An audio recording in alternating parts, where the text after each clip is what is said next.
Bonjour et bienvenue dans la quotidienne de School TV, l'émission qui vous raconte l'école au quotidien. Au sommaire aujourd'hui, laïcité, féminisme, pédagogie nouvelle, des sujets brûlants d'actualité. Eh bien, il l'était déjà au tournant des 19e et 20e siècles. Et c'est à cette période que nous allons les redécouvrir aujourd'hui avec l'historienne Mélanie Fabre. L'Anti-Sèche de Cécile Fournier. L'Anti-Sèche, vous le savez, c'est la façon dont l'actualité résonne dans les programmes. Programme d'histoire et actu expo, elle est consacrée à Charles VII. Ça se passe au musée de Cluny à Paris. L'heure de la récré, toujours avec Cécile, et l'histoire de cet éléphanteau rose que nous rapporte le journal Mon Quotidien. Et puis rendez-vous avec Sandra Ferreira sur le plateau repas de notre diététicienne et nutritionniste, le régime Viking. La quotidienne de School TV, c'est maintenant, c'est parti, grand oral. Marie Baertschi, Pauline Kergomar, Jeanne d'Esparmé-Ruello, Albertine Heidenschenk. Ces quatre noms devraient être aussi connus que ceux de Ferdinand Buisson ou même de Jules Ferry quand on évoque l'histoire mythique de l'école de la Troisième République, celle des hussards noirs, tels que Charles Péguy les avait surnommés. L'historienne Mélanie Fabre reprend d'ailleurs l'expression dans le livre qu'elle publie, dans le titre du moins du livre qu'elle publie aux éditions Agone, Hussardes noirs. Des enseignantes à l'avant-garde des luttes, de l'affaire Dreyfus à la Grande Guerre. Je ne voulais pas rater le sous-titre. Mélanie Fabre, bonjour. Bonjour. Vous êtes historienne, maîtresse de conférences à l'université Picardie Jules Verne. C'est un ouvrage absolument passionnant, très riche, qui résonne en permanence avec l'actualité. Alors à la fois parce qu'il bat en brèche la représentation, j'ai dit mythique, mais surtout mythifiée, de l'école de Jules Ferry, et aussi parce qu'il retrace des combats très contemporains, notamment sur la place des femmes, et qu'il croise aussi des enjeux pédagogiques toujours actuels. Mais pour commencer, les présentations, c'est Hussards noirs. Vous avez choisi de vous concentrer sur quatre, tout en disant dans le livre, et on les croise, qu'il y en avait plein d'autres, Marie Baertschi, Pauline Kergomar, Jeanne d'Esparmé-Ruello, Albertine Heidenschenk. Quelques mots sur chacune d'entre elles. On commence avec Marie Baertschi. Oui, alors Marie Baertschi et Albertine Heidenschenk, on peut en parler ensemble parce qu'elles sont toutes les deux les produits en fait d'une élite de l'enseignement primaire. C'est-à-dire qu'elles ont suivi un enseignement primaire, elles sont allées à l'école normale qui forme les institutrices et elles étaient d'excellentes institutrices et donc elles ont réussi le concours qui permet d'entrer à l'école normale supérieure d'institutrices de Fontenay-aux-Roses qui forme les professeurs et les directrices des écoles normales. Donc c'est une école centralisée, il n'y en a qu'une à Paris, qui a pour objectif de fournir une élite féminine pour former les futures institutrices de la République.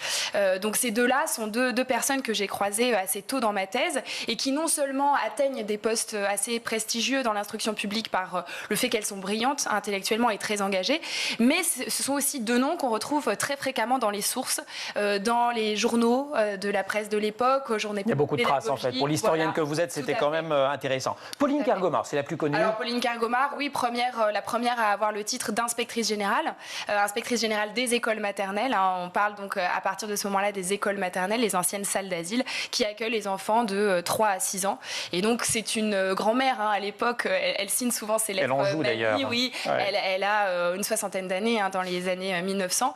Donc c'est une pionnière et en même temps elle est d'une génération un peu plus âgée que les deux autres. Et enfin Jeanne d'Esparmé-Ruello. Oui, alors Jeanne d'Esparmé-Ruello, elle est entre les deux en termes de génération et elle a suivi les études des garçons puisqu'elle a réussi à obtenir un baccalauréat et une licence S-Sciences dans les années 1870, qui est extrêmement rare, oui, voilà. Puisque aucun établissement féminin ne forme à ces diplômes-là. Donc elle a dû aller étudier chez les garçons, se former en candidate libre pour réussir ces concours-là qui lui permettent ensuite de devenir la directrice du premier lycée de jeunes filles, lycée public et laïque de jeunes filles fondé donc après la loi Camissé de 1880. On va évidemment reparler de tout ça. On est à la fin du 19e. L'école est censée être gratuite, laïque, obligatoire. Elle l'est sur le papier. Alors d'abord, elle est gratuite, pas pour tout le monde, parce que vous venez de dire quelque chose de très important en parlant de Marie Baertschi et d'Albertine Heidenschenk. Elles sont le produit de l'enseignement primaire. Mais ce n'est pas enseignement primaire comme on l'entend aujourd'hui. Exactement. En fait, à la fin du 19e siècle, il y a 2 ordres d'enseignement, l'ordre primaire et l'ordre secondaire. Nous, aujourd'hui, on pense que c'est des étapes successives d'une scolarité, ce qui n'est absolument pas le cas au 19e siècle. Il faut l'imaginer comme 2 couloirs, en fait. Voilà. L'enseignement primaire, on peut y entrer vers 3 ans à l'école maternelle et en sortir vers une vingtaine d'années quand on a fait, par exemple, l'école normale supérieure d'institutrices de Fontenay-aux-Roses. C'est un enseignement qui est gratuit, qui est ouvert, du coup, à toutes les classes sociales et notamment aux classes populaires. Et on peut aller au-delà de la scolarité obligatoire en entrant dans l'école normale. Voilà, c'est ce qu'on appelle, c'est l'école du peuple, Voilà, dans la vision qu'on a de la Troisième République. En oubliant un petit peu qu'il y avait un ordre secondaire qui, lui, était l'école de la bourgeoisie, de l'aristocratie, et qui était payant. Voilà, dans laquelle on peut aussi entrer dans le lycée à partir de 3 ans. Il y a des classes enfantines parce que la bourgeoisie ne veut pas scolariser ses enfants à côté des enfants du peuple. Des classes populaires. Et donc, il y a ce système complètement parallèle qui, lui, on connaît le décompte, la 8e, la 7e, la 6e, 5e, 4e, 3e, etc. Et c'est dans cet ordre d'enseignement qu'il y a du latin, qu'il y a du grec et qu'il y a le baccalauréat qui permet d'entrer dans les facultés. Et là, on accède au poste de pouvoir de la République. Donc tout ça a été école obligatoire. École, donc si pas la même obligatoire pour tout le monde, école également séparée, parce que le lycée des filles n'est pas le lycée des garçons. Ah non, bien sûr. Il y a une ségrégation sociale dans l'école et une ségrégation sexuelle.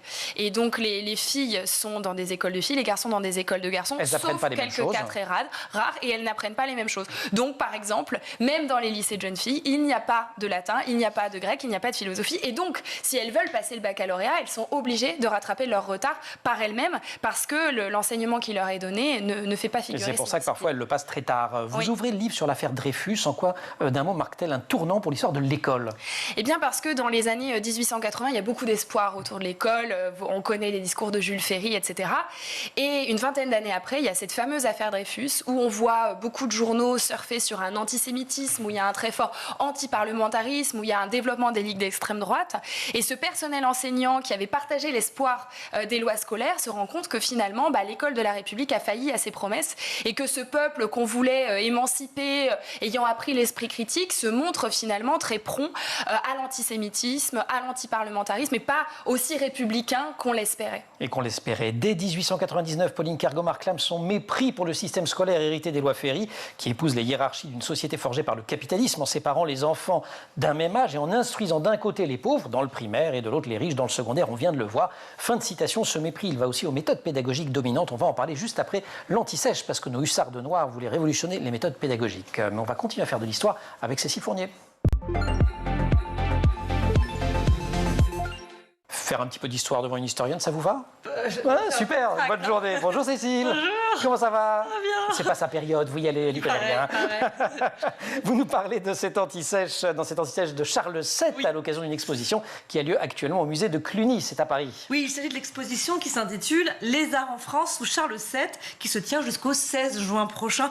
On y trouve 47 œuvres prêtées par la Bibliothèque nationale de France, notamment des sculptures, des manuscrits enluminés, des vitraux, des tapisseries, des pièces d'orfèvrerie notamment. Et grâce à tout ça, on plonge dans l'histoire du XVe siècle. Oui, c'est une époque charnière dans l'histoire de l'art, il faut le savoir. Le règne de Charles VII, 1422-1461, ce sont les prémices du renouveau artistique et on se trouve au seuil de ce que sera la future Renaissance qu'on a connue. On est vers la fin de la guerre de 100 ans aussi, et donc la création est marquée par des influences qui viennent de Flandre et d'Italie, donc une période très riche artistiquement. Très riche et très dense également d'un point de vue politique. Ouais, je vous brosse rapidement le portrait. Allez. On y va. Charles VII a bien failli ne jamais régner. Et pourquoi? Parce qu'il a 2 frères aînés. Donc normalement, il n'est pas le premier dans l'ordre de succession. Ça, je me souviens de ces choses-là. Et ses frères décèdent, donc logiquement. Mais non, parce qu'il faut revenir en 1420, au traité de Troyes. Charles VI, son père, convaincu par sa femme Isabeau et le duc de Bourgogne, déshérite son fils au profit du roi d'Angleterre. Parce qu'à ce moment-là, il y a une guerre entre la France, qui secoue la France, entre les Armagnacs qui sont pour Charles et les Bourguignons qui sont pour les Anglais. Et donc, du fait de notre traité de Troyes, normalement, il n'y a pas de Charles VII sur le trône. Mais c'est pas tout à fait comme ça que ça va se passer. Au moment de la mort de Charles VI en 1422, il était convenu que ce soit le roi d'Angleterre Henri V qui devienne régent. Bon, finalement, c'est quand même Charles VII qui devient roi, mais il ne peut pas aller se faire sacrer à Reims. Pourquoi? Parce que Reims est occupé par les Anglais. mais il y a Jeanne d'Arc. Mais il y a qui? Jeanne d'Arc, non? Jeanne d'Arc. Oui, on n'avait pas bien compris. Mais pardon. Exactement, il y a Jeanne d'Arc qui est là pour bouter les Anglais hors de France. Alors, elle délivre, on connaît un peu ça, elle délivre d'abord Orléans, des Anglais, et ensuite, elle convainc Charles de partir avec elle pour aller se faire sacrer à Reims. Quelle bonne idée. Et donc, ils vont traverser tout le territoire occupé par les Bourguignons, donc ils vont essuyer pas mal de guerres, etc., et de combats. De bataille. Et ils vont finir par atteindre Reims, où Charles VII est donc sacré. Donc, les Anglais, ils n'ont plus rien à dire. Voilà, c'est tout. Mais pour la petite histoire, quand les Anglais arrêteront Jeanne d'Arc et la condamneront au bûcher, Charles VII ne bougera pas. le petit doigt pour la sauver. Pas sympa. Pas très sympa. Néanmoins, il reconquiert tout le territoire après. Oui, lui souhaite se réconcilier avec les Bourguignons parce qu'il il veut pas se battre sur plusieurs fronts. Donc il va délivrer Paris puis la Normandie. Enfin l'Aquitaine lors de la bataille de Castille en 1453. C'est la fin de la guerre de 100 ans. Les Anglais finalement n'auront plus que Calais et sa victoire. Et ça c'est très nouveau. Il la doit à la création d'une armée permanente, modernisée, professionnelle, soldée grâce à des impôts royaux permanents. Et il interdit les armées privées. Ça affaiblit la noblesse qui tirait finalement sa domination de sa fonction guerrière qu'elle n'a donc plus. Et Charles VII, c'est qui? C'est Louis XI qui lui succède. Et oui, alors Charles VII meurt le 22 juillet 1461 et Louis XI est absent des funérailles de son père à Saint-Denis. Et lui se fait sacrer à Reims le 15 août 1461. Merci beaucoup. Et donc, pour aller à la rencontre de cette histoire, direction le musée de Cluny à Paris, les arts en France sous Charles VII. On se retrouve pour la récré? Oui. Mélanie Fabre, Grand Oral. Hussards de noir, intellectuels et féministes à l'avant-garde des luttes de l'affaire Dreyfus à la Grande Guerre, c'est le titre du livre que l'historienne Mélanie Fabre a tiré de sa thèse et qui vient de sortir ce livre aux éditions Agone. Je voudrais qu'on saute, si vous le voulez bien, directement au chapitre consacré à la pédagogie, parce que l'un des combats majeurs que portent ces femmes est en faveur d'une réforme profonde des façons d'enseigner. Oui, elle milite sur plusieurs fronts et notamment sur celui de la pédagogie. Un des combats qui est consensuel à cette époque entre ces enseignantes et les féministes en général, c'est celui de la mixité à l'école. Qu'on appelle la coéducation à l'époque. Coéducation, voilà, tout à fait. L'idée de mettre ensemble les garçons et les filles. Ça existe en fait dans les petits villages où on n'a pas les moyens d'entretenir une école de garçons et une école de filles. Mais leur volonté, c'est de généraliser ça pour promouvoir des meilleures relations entre les sexes et aussi promouvoir une instruction qui serait identique pour les garçons et pour les filles. Mais elles veulent rentrer quand même dans les salles de classe. Ce sont des institutrices. Oui, elles savent ce que c'est que d'enseigner. Marie Berchi, elle dit par exemple, nous comptons trop sur les leçons, nous sommes trop préoccupés d'instruire, pas assez d'éveiller. D'autres vont développer ce qu'on appelle aujourd'hui les pédagogies actives, l'expérimentation, l'observation, les sorties scolaires. Oui, tout à fait. Il y a aussi un intérêt chez elles pour la petite enfance. Et il y a cette idée qu'on a trop tendance à reproduire chez les petits ce qu'on fait avec les grands et à croire que les petits-enfants de la maternelle sont des adultes en puissance. Ce n'est pas possible de leur enseigner de la même manière. Il faut les éveiller, il faut tenir compte aussi du fait qu'ils ont un rapport au corps différent. Ils ne peuvent pas rester assis plusieurs heures d'affilée sans bouger. Et donc, elles mettent aussi en place des réflexions autour d'une instruction qui soit plus adaptée à cette nature enfantine. Combat qu'on trouve encore aujourd'hui. Elles veulent, par exemple, ne pas substituer la leçon à l'expérience. Oui, il y a aussi toute cette idée des pédagogies actives. Alors, c'est pas sous ce terme-là que ça apparaît chez elles, mais elles en sont. C'est exactement cette idée-là. Oui, voilà. Et d'ailleurs, ça va donner l'éducation nouvelle 10-20 ans après. Ça va arriver extrêmement vite. Elles sont quand même aux prises avec une opinion qui ne leur est pas forcément favorable. Pauline Kergoma critique la masse des parents, je cite, ignorants, qui confondent la culture de l'intelligence avec le gavage. Oui, on peut pas remonter à Rabelais sur le gavage. Mais tout à fait. Sur beaucoup d'aspects, elles se heurtent à l'opinion publique, y compris par leur liberté de ton, leur liberté de parole, leur liberté d'action. Des femmes à cette époque, c'est pas très commun. Et quand en plus elles montent sur les estrades des universités populaires, qui sont des sortes d'initiatives d'éducation, de cours d'adultes à destination du grand public, alors là, on n'a vraiment pas l'habitude de voir des oratrices. D'ailleurs, le terme oratrice... Surtout qu'elles sont très éloquentes pour certaines. À cette époque. Oui, elles sont très éloquentes. Marie Baerchi, par exemple, fait un tabac à chaque fois qu'elle prend la parole. Et en même temps, elle dit que du fait qu'elle soit femme, on la respecte un peu plus dans une certaine mesure parce qu'on sait qu'elle ne vient pas pour faire les élections. C'est-à-dire qu'elle ne cherche pas des électeurs. Elle est désintéressée d'un point de vue politique. Donc il y a à la fois des stigmates contre le fait qu'elle soit une femme et en même temps certains avantages à être une femme parfois. Alors dans les stigmates, il y a le fait qu'elles n'ont pas le pouvoir, qu'on les renvoie quand même à ce qu'on appelle le care aujourd'hui. Enfin, elles sont censées s'occuper des petits. À l'école maternelle, on veut bien, mais surtout ne vous mêlez pas du lycée. Vous dites qu'elles usent ce qu'on appelle le capital de genre. C'est-à-dire qu'elles retournent le truc en disant « Ok, vous pensez qu'on est bonne pour s'occuper des petits ? Eh bien, laissez-nous faire. » Voilà, exactement. C'est-à-dire qu'elles acquièrent finalement une forme de légitimité dans certains domaines, celui de la maternité, celui de l'éducation de la petite enfance. Et en investissant ces domaines-là, elles se font un réseau, elles trouvent des places. Par exemple, elles développent des rubriques dans certains journaux. Et fortes de cette expérience-là, elles débordent un petit peu et elles vont sur des sujets qui sont réputés masculins. Avec toujours une posture très politique, critique de l'autoritarisme, de la discipline, une posture émancipatrice. Oui, oui, tout à fait. Elles ont vraiment l'idée que l'école doit être un moyen d'émancipation et que finalement, il y a les contenus que l'école apporte, mais aussi la manière dont elle les apporte. Parce que en mémoriser une leçon et la restituer, ça développe pas beaucoup l'esprit critique. Voilà. D'où toute cette réflexion sur les pratiques pédagogiques et didactiques. On croise beaucoup de lieux importants dans votre livre. Alors, il y a la Ligue d'enseignement qui a été créée quelques années auparavant par Jean Massé. Les universités populaires, vous venez de le dire, ça ne dure pas très longtemps. Hein. C'est un peu le feu de paille, mais ça a un rôle assez considérable. Puis pour vous, j'imagine, historienne, c'est sympa parce que ça laisse plein de traces. Il y a un lieu dont je veux bien que vous nous le présentiez, c'est le Collège Sévigné. Oui, alors le Collège Sévigné, c'est un cas un peu particulier parce que c'est un établissement libre ou privé. L'immense majorité des établissements libres à cette époque sont catholiques, donc ils sont plutôt pas très en odeur de sainteté aux yeux des républicains, mais le collège, c'est le cas de le dire, effectivement.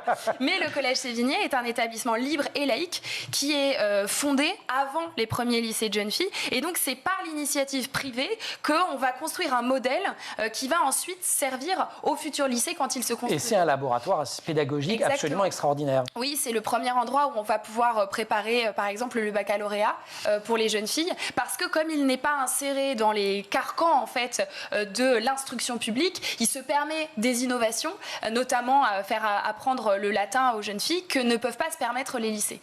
Et vous croiserez aussi dans le livre l'école alsacienne, qui fut aussi un lieu d'innovation pédagogique extraordinaire. On croise toujours en permanence, on ne va pas y insister maintenant, mais je le dis, des enjeux religieux, parce que l'école alsacienne, c'est le protestantisme. On voit que le catholicisme est quand même très présent dans l'école, y compris à cette période. Toutes les directrices d'école primaire, on n'a pas viré toutes les bonnes sœurs à cette époque-là. Ah non, bien sûr. Il faut attendre 1904, en fait, voilà, pour que les lois de séparation de l'Église et de l'État soient exclues de l'enseignement primaire. Donc, pendant 24 ans après les lois Ferry, il y a des religieuses qui enseignent dans les écoles primaires, publiques, laïques. Voilà, qui ne sont pas toujours super commodes. Ce n'est pas vraiment les hussards de noir. Fin du 19e siècle, âge d'or de l'école républicaine, mais pas pour tout le monde. Je cite, si la nouvelle offre de scolarisation et de professionnalisation à destination des femmes entrouvre une porte vers le monde savant, l'objectif des réformateurs n'est aucunement d'organiser leur émancipation. Ainsi, lors d'un discours au lycée de jeunes filles de Lyon, le recteur Gabriel Compéré déclare, je cite, « Nous ne songeons pas à faire de vous, mesdemoiselles, ni des savantes, ni des pédantes, ni des intellectuelles ». Fin de citation. Elle est extraite de Hussards de noir, des enseignantes à l'avant-garde des luttes de Mélanie Fabre, que l'on retrouve juste après la récré.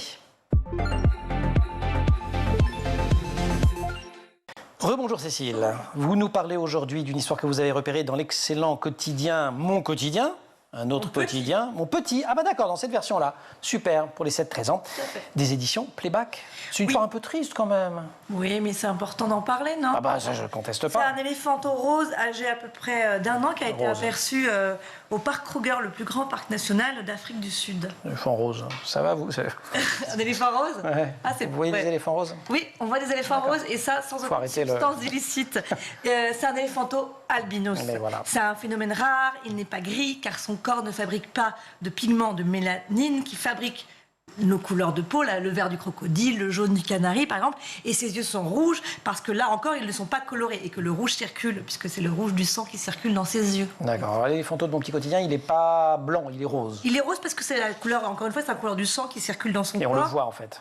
Oui, on le voit en fait. Et donc d'autres animaux prennent la couleur de ce qu'ils mangent par exemple. Okay. Sur la photo de couverture de Mon Quotidien, il est bien entouré, c'est pas toujours le cas. Non, en fait, du fait de leur albinisme, certains animaux sont rejetés par le groupe. Il y a un autre problème inhérent à cette maladie, c'est comme ils ne peuvent pas se camoufler, ils sont beaucoup plus vulnérables.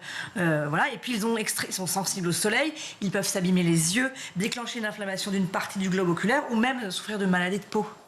Non, c'est pas très marrant. Non, c'est pas drôle du tout. Les animaux albinos donc, sont plutôt blancs. Il y a un phénomène contraire qui existe aussi. Le mélanisme. Le corps produit alors trop de pigments foncés et c'est le cas de la panthère noire. Maladie qui peut aussi toucher les êtres humains. Bah oui. Aussi bien l'albinisme que le mélanisme. Tout à fait. C'est une maladie rare, non transmissible, mais héréditaire.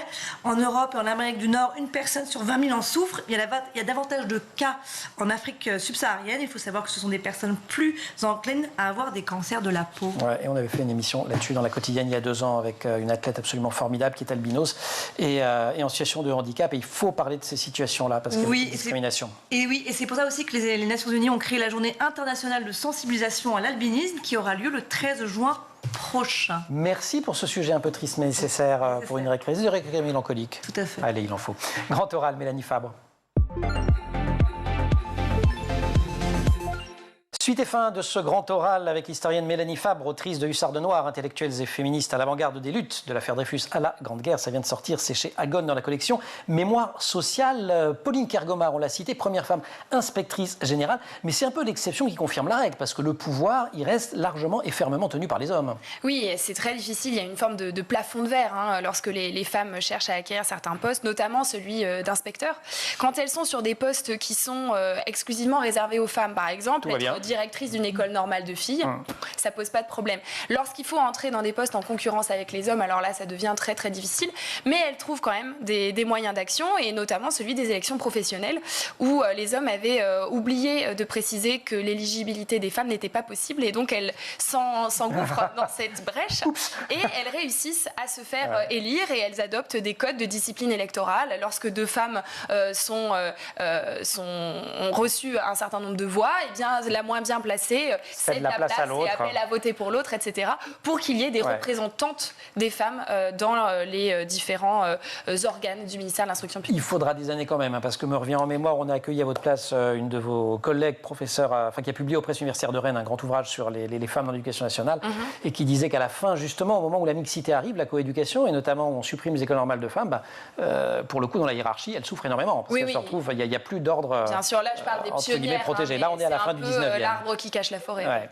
Elles sont aussi en pointe sur un autre sujet dont on parle énormément en ce moment, qui est celui de la laïcité, la définition de la laïcité. Et là aussi, il y a querelle. Oui, alors il y a un petit peu querelle, parce que ce qui a été pensé à l'origine sous le terme de laïcité, c'est l'idée de mettre la religion du côté du fort intérieur. Donc il n'y a plus de catéchisme à l'école, et il y a une forme de neutralité de ce point de vue-là, d'un point de vue religieux. Mais alors la question, c'est où s'arrête cette neutralité, et notamment il y a plein de moments dans la vie quotidienne, quand on est enseignant, où on croise des questions religieuses. Alors est-ce qu'il faut s'abstenir d'en discuter? Est-ce qu'il faut en discuter de manière scientifique? Est-ce qu'on n'a pas un risque de heurter les convictions des élèves? Donc sur le papier, c'est très simple, le principe de la laïcité, mais quand on étudie la réforme protestante, par exemple, eh bien là, qu'on a des protestantes dans la classe, qu'on a des catholiques, ça devient beaucoup plus compliqué. Vous dites que les articles que toutes ces femmes consacrent à la laïcité scolaire sont écrits dans une perspective féministe, c'est-à-dire? Oui, parce que en fait, cette école qui est laïque, elle promet d'accueillir tout le monde dans sa classe, c'est-à-dire des protestants, des athées, même s'il n'y en a pas beaucoup à cette époque, des catholiques, des juifs. Mais du coup, pour ces intellectuels-là, il y a l'idée aussi qu'il faut accueillir tout le monde, garçons comme filles. Si on fait tomber les barrières d'un point de vue religieux, pourquoi est-ce qu'on ne les ferait pas tomber d'un point de vue des sexes? Et donc cette idée de laïcité comme accueil de tout le monde, comme tolérance et comme émancipation, forcément, elle nourrit des réflexions aussi sur la question de l'émancipation féminine. Avec un problème particulier que dans les écoles de filles, l'influence cléricale est plus importante que dans les écoles de garçons. Oui, on l'a évoqué tout à l'heure. En disant qu'il y avait plus de bonnes sœurs qui étaient là. Sont très nombreuses. Pour vous donner un ordre d'idée, il y avait quasiment une école normale d'instituteurs dans chaque département dans les années 1880, c'est-à-dire des écoles financées par l'État pour former des instituteurs. Mais par contre, il n'y en avait quasiment pas d'école normale de filles dans les départements. Et donc c'est la loi Paul Bert de 1879 qui impose qu'il y ait une école normale d'institutrices par département. Donc il faut beaucoup plus de temps pour former un personnel enseignant laïque chez les femmes, ce qui explique que les religieuses mettent beaucoup plus de temps que les religieux à partir des écoles publiques. Et j'en profite pour dire quand même qu'à l'époque, on faisait des lois qui étaient très courtes, très opérationnelles, et pas les lois verbeuses qu'on fait maintenant, et que ces grands textes sur la laïcité, souvent, sur l'école de la République, c'était nous allons ouvrir une école par département, etc. C'était des trucs, aujourd'hui on appellerait ça des décrets, mais ça avait les vertus d'être très opérationnel. Votre livre, il croise d'autres lois qui sont celles de 1905, les lois de séparation de l'Église et de l'État, et qui ouvrent les années de la laïcité la plus dure, la plus combattante. Parce qu'après la Grande Guerre, ça va se relâcher un petit peu. Et elles sont en première ligne aussi dans ce combat, ces femmes. Oui, et là aussi, ça ouvre plein de controverses, parce que, outre la loi des séparations des Églises et de l'État en 1905, il y a celle qui est la plus importante, on va dire, d'un point de vue scolaire, c'est plutôt la loi de 1904, qui interdit aux congréganistes le droit d'enseigner. C'est-à-dire que si on est un religieux, on n'a pas le droit d'enseigner, ni dans une école privée, ni dans une école publique. Et alors, un certain nombre des républicains considèrent que là, on est face à des lois liberticides. D'autres considèrent que tant qu'on a fait vœu d'appartenir à une congrégation et qu'on a abdiqué son esprit critique, on ne peut pas l'enseigner, donc on ne peut pas faire œuvre d'enseignement. Donc là, il y a aussi des gros débats sur où est-ce qu'il faut être intolérant envers les intolérants, où est-ce que s'arrête la tolérance, comment est-ce qu'on la conçoit. Et il y a tout un gradient avec ici mes intellectuels qui n'ont pas toutes le même avis, les unes plus ou moins anticléricales par rapport aux autres. En tout cas, ce sont des débats absolument passionnants. Un dernier mot quand même sur le pacifisme qu'on croise également idéalement, puisqu'on a une école de la Troisième République et une école va-t-en-guerre, c'est l'école de la défaite, post-défaite de 1870, et vous dites qu'il faut par exemple s'attaquer à la doxa qui présente la guerre comme une aventure héroïque par laquelle triomphe une nation et s'en prendre aux préjugés de sexe qui perdurent à l'école. Et ça aussi, c'est un de leurs combats. Oui, tout à fait. Vous parliez du capital de genre tout à l'heure. On est en plein dedans. On est des femmes, donc on est des mères. On donne la vie, donc on doit la préserver. Donc il y a vraiment cette idée fédératrice dans le mouvement féministe et chez quand même beaucoup d'enseignantes que l'école doit préparer la paix et que ça passe par l'apprentissage des langues étrangères, ça passe par une autre manière de voir l'histoire de France. Donc on ne voit pas vraiment Napoléon de la même manière quand on est militante pacifiste ou quand on est nationaliste, par exemple. Bon, si comme moi vous trouvez que Mélanie Fabre s'exprime de manière absolument passionnante et que le sujet est passionnant, ben vous avez raison. Vous faites comme moi, vous lisez le bouquin, parce que l'émission, on ne peut pas tout lui faire dire à Mélanie Fabre. Le bouquin s'appelle Hussard de Noir, des enseignantes à l'avant-garde des luttes. C'est chez Agone dans la collection Mémoire sociale. Vous restez avec nous dans une petite tradition, on va à la cantoche. C'était un sujet également pour elle, tout ce qui était hygiène, etc., parce qu'on croisait ça beaucoup à l'époque. Cécile, merci beaucoup. Sandra Ferreira.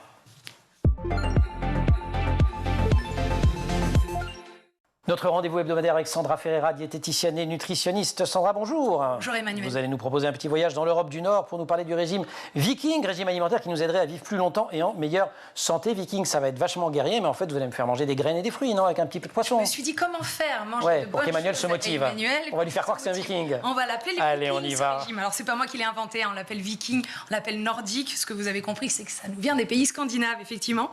Alors, on pourrait croire que c'est un régime ancien, mais pas du tout. Il a à peu près une vingtaine d'années. Il a été créé par des nutritionnistes, des chefs cuisiniers et des experts de l'environnement. Vous allez comprendre pourquoi. Ce qui est vrai, en revanche, c'est vrai qu'on va s'inspirer de ce que faisaient les Vikings, et ça, c'était il y a plus de 1000 ans. Et il présente plein d'intérêts que ce régime nordique. En tout cas, il y a une étude en 2011, une unique étude, mais elle a le mérite d'exister, qui a permis de mettre en évidence que ça permettait d'augmenter l'espérance de vie, ce qui n'est pas rien, de diminuer les risques de diabète et l'excès de cholestérol. Bien aussi. Concrètement, on mange quoi dans ce régime alors? Bon, alors ce qui est important dans ce régime, c'est la provenance des aliments. C'est pour ça que je parlais de la dimension environnementale. Ça a une place énorme. C'est-à-dire qu'on n'est pas là que sur les aliments en tant que tels, mais on veut consommer de saison, on veut consommer local, avec un faible impact carbone, du coup. Bio, évidemment. Bio de préférence, bien évidemment. On va éviter ce qui est transformé et sucré, sauf le miel. On va mettre l'accent sur les fameux légumes que vous adorez et une diminution de la consommation de viande, en tout cas de la viande de bonne qualité. Alors on mange quoi? Des légumes tous les jours. Super. Bon, ça ressemble même à d'autres régimes dont on va parler. Côté fruits, on va privilégier les baies, qui sont des concentrés de nutriments. Niveau céréales, souvent ce qu'on entend d'ailleurs, de favoriser les céréales plutôt complètes ou semi-complètes, donc blé complet, riz complet. On va mettre l'accent sur les graines. Les noix, on a le droit? Noix, par exemple, si vous aimez ça, et vous aussi, n'hésitez pas. On va mettre plutôt l'accent sur les produits de la mer, donc poissons, coquillages. Et pour tout ce qui est viande, on va diminuer, mais en tout cas, la choisir de bonne qualité. La même chose pour les produits laitiers. Les huiles? Et les huiles, l'huile de colza, qui est une huile très riche en oméga 3, qui est une huile qui est bonne pour la santé et le système cardiovasculaire. C'est pas un peu un régime méditerranéen du Nord, votre truc? Je vois que vous êtes un très bon élève, que vous écoutez bien mes chroniques. Sauf que vous dites huile d'olive, sinon, mais à part ça... Mais c'est très bien, parce qu'il y a aussi de bonne graisse. Régime méditerranéen, ça y ressemble énormément. Il y a juste cette dimension environnementale qui est vraiment plus forte dans le régime viking. Par exemple, alors? Alors, des petits produits. Je vais essayer de prendre l'accent, je vous garantis rien.